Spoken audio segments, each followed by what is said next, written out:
Hey everyone, it's Olivia here, aka Story Minded. I've just recorded this bit once, but my phone decided to not cooperate, so that's incredibly helpful. I just wanted to add a video to my Tiny Tips playlist. This is a really fun exercise you can do to combat writer's block. So I'm going to have to read these out again. Okay, I'm going to talk you through the steps. The first step is to pick 20 quotes. You don't have to pick 20, but it's good to have a large volume of quotes from any books. You don't have to have read the books, just from any books you want, any genres, mix it up, whatever you want to do. I went on Goodreads to find these quotes at the time, and this was an exercise I learnt from back at college. Okay. So the first one is, I am haunted by humans, Marcus Zusak, the book thief. The loneliest moment in someone's life is when they are watching their whole world fall apart and all they can do is stare blankly. F. Scott Fitzgerald, The Great Gatsby. When there's life, there's still hope. Michael Morpurgo, Warhorse. The Invisible is only another unexplored country, a brave new world. Angela Carter, The Bloody Chamber and Other Stories. We should care for each other more than we care for ideas, or else we will end up killing each other. That's Louis de Benirez, Captain Crowley's Mandolin.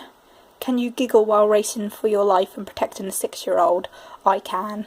That's James Patterson, Maximum Ride, The Angel Experiment. This was hell then. It wasn't anything to worry about. It was just his own familiar room. Graham Greene from Brighton Rock. I see what is right and approve, but I do what is wrong. Anthony Burgess, A Clockwork Orange. I got you to look after me, and you got me to look after you, and that's why. John Steinbeck of Mice and Men. Becoming fearless isn't the point. That's impossible. It's learning how to control your fear, and how to be free from it. That's Veronica Roth, Divergent. With him, life was routine. Without him, life was unbearable. Harper Lee, To Kill a Mockingbird. You is kind, you is smart, you is important. Catherine Stockett, The Help. You don't forget the face of the person who was your last hope. Suzanne Collins, The Hunger Games. Behind every exquisite thing that existed there was something tragic. Oscar Wilde, The Picture of Dorian Gray. Till this moment I never knew myself. Jane Austen, Pride and Prejudice. Hardships make or break people. That's Margaret Mitchell, Gone with the Wind. We need never be ashamed of our tears. Charles Dickens, Great Expectations. I don't exactly know what I mean by that, but I mean it. J.D. Salinger, The Catcher in the Rye. Terror Made Me Cruel. Emily Bronte, Wuthering Heights. And Tonight I Gave You My Soul and I Am Dead. That's Gaston, the author of The Phantom of the Opera. Okay, hopefully my video doesn't cut out again. Okay, so the next step is to write a piece using those quotes. So you can use a quote any way you want, and then you add in your own writing. So I'm going to read you what I created with that. Okay. The loneliest moment in someone's life is when they are watching their whole world fall apart, and all they can do is stare blankly. Trust me, I should know. I never meant to cause any of this. How was I to know the consequences of my actions? Till this moment I never knew myself or what I was capable of.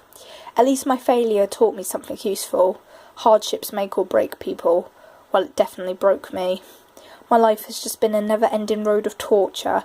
At every turn I made the wrong decisions, the only scenery blurred by my tears.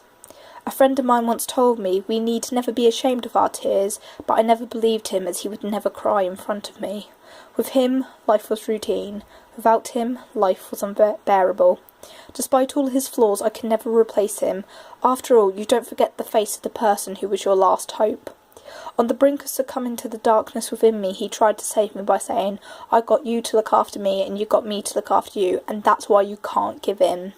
Perhaps he was trying to make a point that when there's life, there's still hope, but terror made me cruel. I allowed his words to ride away on the wind.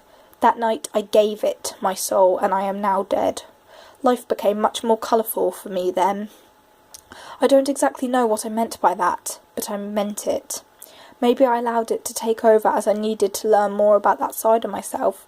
Becoming fearless wasn't the point. That was impossible. It was learning how to control my fear and how to be free from it. It opened my eyes to a realm that no one normal could have ever noticed.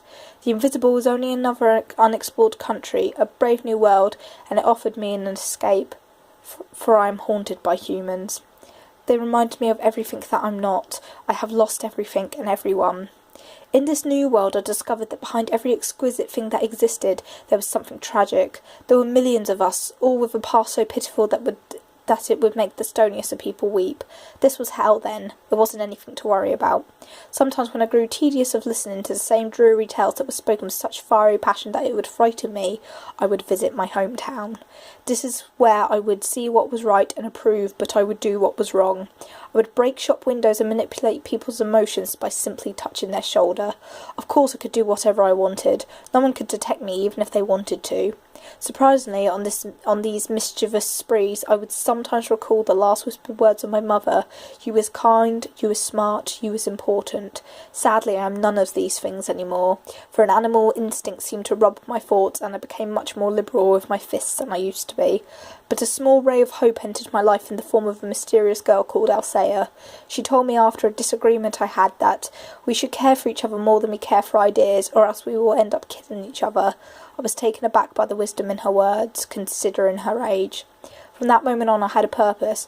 I needed to protect her from those things that lurked in the shadows at all costs. Can you giggle while racing for your life and protecting a 6-year-old? I can. I have done things that even the most notorious criminals would have cringed at, and I doubt I will ever be who I once was. But Althea has given me the chance to do something right. For the first time in my unstable life, I have stability, and maybe one day, with Althea by my side, I will find a way to rectify all the wrong I have done. Okay, so that's step 2. I think I'll do step 3 in just an extra video, but basically the next step is you remove the quotes that you've used, and you have to then completely use your own writing. Sorry, I'm losing my voice. Otherwise, copyright, and you don't want that. But I'll do that in the next video and just mark it as like part 2.